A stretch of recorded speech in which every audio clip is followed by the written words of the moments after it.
tinatawagan naman natin ang magbibigay ng message of support, our Honorable former Commissioner Yusuf Y. Mando. Takbir!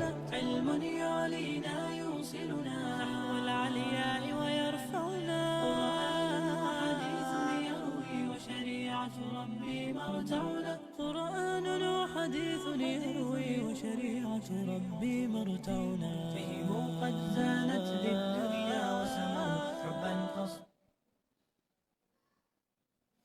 Assalamualaikum warahmatullahi ta'ala wabarakatuh. Magandang araw po sa atin lahat, sa ating butihing kapitan, si Chairman Nichel Mercado, Sir. Salamat sa pagpaunlak at pagbibigay ng pagkakataon para sa atin mga kapatid na Muslim dito sa inyong hall. Sa ating kapatid na si mahal na Chairman ng Imam Council of the Philippines, Colonel Ames Moksir, sa atin mga panauhin, tagapagsalita, sa ating mga organizer, sa iba't ibang mga participants nandito ngayon, isang malaking opportunity po ang ibinigay sa atin ng Allah. Kaya marapat papurihin natin ang dakilang tagapaglikha sa pagkakataong ito, magbuklod-buklod ang kapatiran upang paghandaan ang pagdating ng buwan ng Ramadan.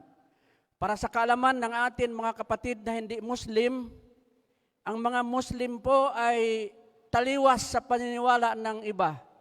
Hindi po takot sa Ramadan ang mga Muslim dahil mag-ayuno. Bagkus, ito po ang dahilan kung bakit ang Muslim world ay nagdiriwang upang salubungin ang dakilang mabiyayang buwan ng Allah. Kaya po isang malaking pagkakataon ang maging bahagi ng programang ito sa araw na ito, kasama ang aking pamilya at kasama ang lahat ng mga sumusubaybay ng live sa programang ginagawa natin dito. Kaya maliban sa message of support, gusto ko rin i-contribute ang kunting paalaala sa atin lahat. Hindi po basta-basta ang mag-organisa ng isang istiqbal Ramadan. Hindi biro ang mag-organize, magpuyat, maghanda, gumastos, mag-abala, at ang energy at higit sa lahat ay yung stress na dinadanas ng atin mga kapatid na pinamumunuan si Brother Ibrahim Pasawilan Usman at ang kanyang may bahay na si Sister Norhati. Kitang-kita namin po ang inyong pagsumikap upang mabuo ang pagtitipon na ito. Hindi alintana ang hirap, ang challenge na dinadanas ninyo. Pero dahil sa kaluguran ng Allah at upang magkaroon ng pagkakataon, makasama kayong lahat upang paghandaan ang pagsapit ng buwan ng Ramadan. Muntik mutan ng isang napakasipag na kapatid na walang pahinga, si Sister Siti Alea. Nandyan po. Maraming salamat po sa inyong pagsumikap upang mabuo at mapagtagumpayan natin ang pagtitipon na ito. Pagpuproceed lang po ako sa aking paksa dahil gusto ko po i-remind sa atin dalawa. Minsan sa enthusiasm na pumasok sa isip natin, nakalimutan na natin ang pinakadiwa kung bakit kailangan natin magtipon-tipon o mag-istiqbal Ramadan. Nakalimutan na rin natin minsan kung ano ba ang dahilan kung bakit kailangan natin pagsikapan, matutunan ang pagsagawa natin ng mga ibada o pagsamba sa loob ng buwan ng Ramadan. Ito po ay para sa paghahanda sa araw ng paghuhukom. Dahil alam po natin at i-remind natin sa atin mga kasama sa ating sarili, ang layunin natin ay ang paraiso ng Allah. Dapat po maalaala natin ang tunay na layunin ng pagtitipon na ito upang makamit natin ang tagumpay sa paraiso. Sapagkat sa mundong ito, hindi po natin makakamit ang tunay na tagumpay. Doon po sa kabilang buhay ang tagumpay ng mga taong may pananampalataya sa Allah. Kaya gusto ko i-remind sa aking sarili, kung bakit kailangan natin mag-attend ng mga seminar, ng mga symposium, nakalimutan natin bigkasin ang paraiso. Dahil ang taliwas sa paraiso ay impyerno. Huwag po natin kalimutan ang libingan. Alam nyo, maganda itong pagkakataon, banggitin ko sa inyo ang libingan. Bago po tayo umakyat dito sa taas, may napansin ba kayo doon sa banda doon? Isa po yan sa hikmah kung bakit dito tayo sa lugar na ito magtipon-tipon ngayon upang paghandaan ang ating libingan. Ang ating pagpanaw, kagaya ng nangyari doon sa isang kapatid na nakikita natin nakahimlay, nakaburol. Dahil kung hindi po natin isipin ang kamatayan, kung hindi natin isipin ang libingan, akala natin mag-enjoy lang tayo, mag-attend ng symposium for content, for Facebook, for posting. Dapat po natin tandaan yan. Ang kamatayan, ang libingan, ang kabilang buhay, tanging sarili natin lamang po ang makakapagsalba sa pamamagitan ng ating ginagawa dito sa buwan ng Ramadan na ito.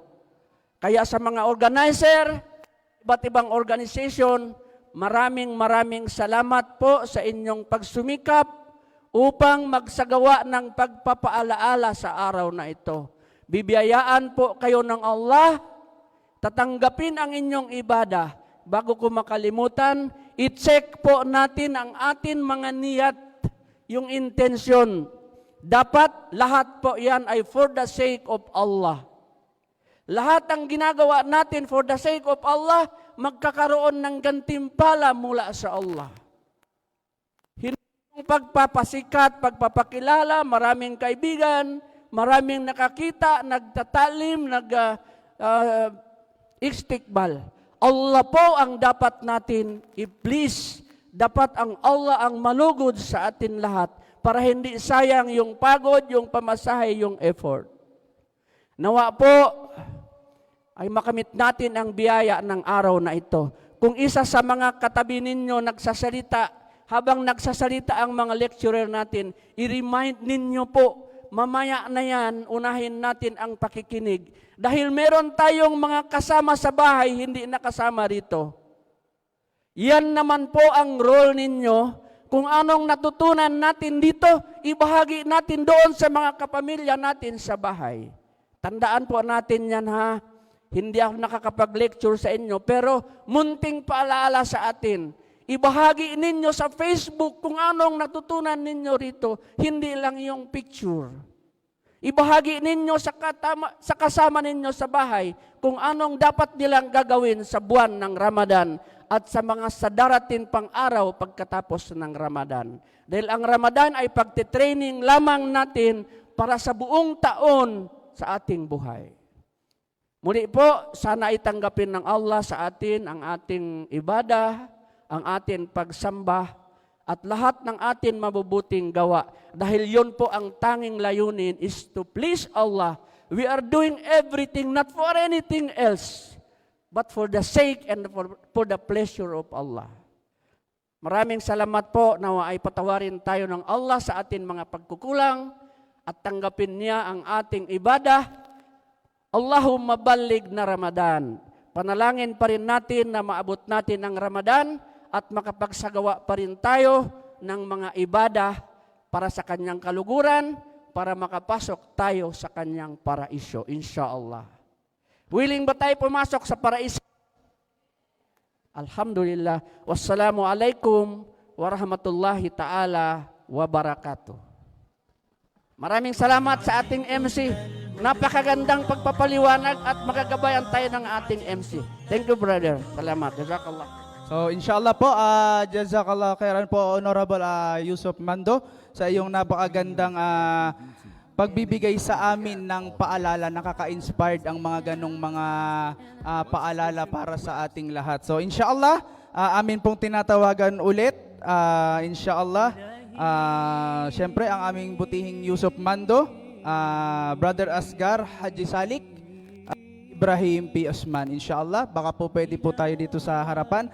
Inshallah, for their unwavering support for Istiqbal Ramadan 2020, given this 14th day of February 2026 at Philcoa, Diliman, Quezon City, welcoming the month of Ramadan, nurturing faith, fostering unity, embracing Allah's mercy. Certificate of achievement is to be given to National Dawa Council of the Philippines. Takbir!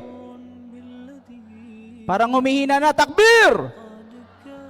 Kanina malakas, ngayon pahina na ng pahina. Kung kailan tayo na-boost, humihina. Okay, so kailangan maintain. Okay? So, inshallah, jazakallahu khairan po. Ito pa pala, muntik ko nang maiuwi sa bahay. Ano ba yan? Okay. So, ayan po. Inshallah, mashallah. Okay. So, inshallah, another message of support. Inshallah, mula po sa ating Imam Council of the Philippines, no other than our chairman, retired Colonel